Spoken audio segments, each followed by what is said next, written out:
Hey everybody, Felix Staffelbaker here. I want to make a video because there is a slight potential, and you always have to keep in the back of your mind that things could go bad. And what I mean by that is there is a slight potential, and I have no proof, nothing, just based off how the real world works.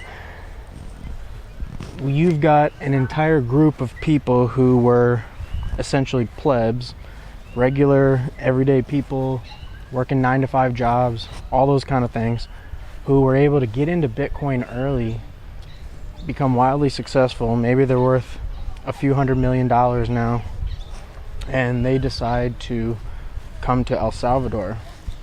Well, that's great, but you also have to take a serious consideration and ask yourself if there is a potential for anything to go wrong. And of course, if you do that, somebody who's being honest with themselves would recognize that there is a serious opportunity for a honeypot here. And you've got all these people, first generation wealth, people who just came into new money, and they're in a brand new system. So really the only thing that they know how to do is secure Bitcoin the only way we know how, on maybe a cold storage in some type of Faraday cage. Like, that's a self-custody at its finest, and we don't know what institutional custody looks like yet. They're still trying to hammer that out. Some of them are trying to use Coinbase as their custodian, so we'll see how that's going. But my only thing is, if you've got 10,000 Bitcoiners living in a country that was previously terrorized by communism, and all the systems were in place to clamp down on things like that, and then you're living in an impoverished nation where some people don't have running water and these types of things, it's just a real contrast. And there's an opportunity, I feel like, if you get all these Bitcoiners concentrated down into Bitcoin City, you just, whatever country you're from, you have to report to them that you're moving to El Salvador. So the country that you're from, the government knows exactly where you are in another country. There's a constitution in the United States, but as we know, that's becoming more of a word and less of a thing.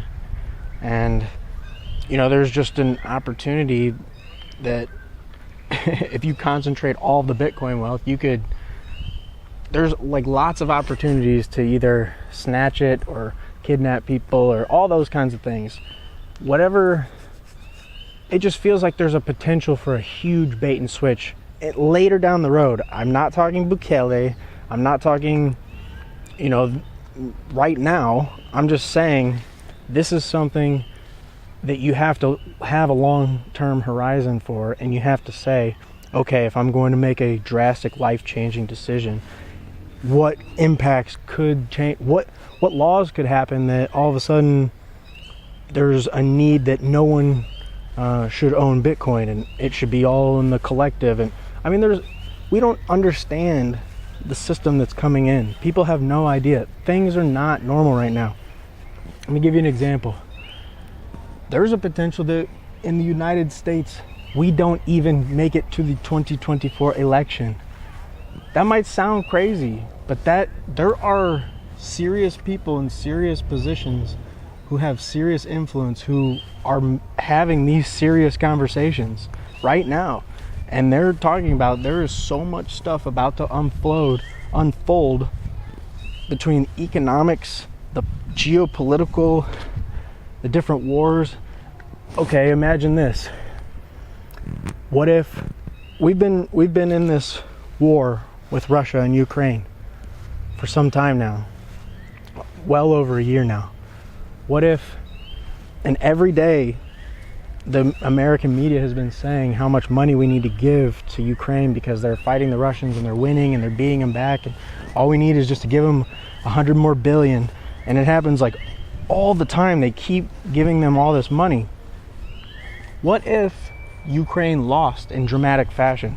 What if instantly Russia just crushed them, and then the whole country is left wondering why we were gaslit for a year and a half and then gave away all our money.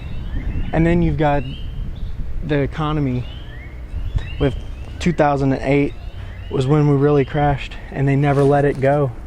They've just been printing ever since. So that's about to come home to roost. There's so much stuff happening that people don't really understand it, and it doesn't make sense because we've been in this system for so long and things have been so rigid, and they're trying to make a top-down control. But one thing's for certain is nobody knows what's coming. The only thing that we know is coming is going to be so chaotic that the only thing that comes out of that is a one world government, is a system where one leader and one political leader rule them all, a new holy woman empire. And this is not my opinion. This goes back to the Bible. It goes back to, like, even if you don't believe the Bible, there's people who pick that up and are using that as a rite of divine passage to do what they're doing. So even if you don't believe in that, there are people who do and are actively making that their choice. So you have to really consider that. So I just want to put that out there. You know, hopefully none of this all happens, but you have to really think about every possibility in a scenario like this when there's so much at stake. So I just want to put that out there. Stoffel Baker out.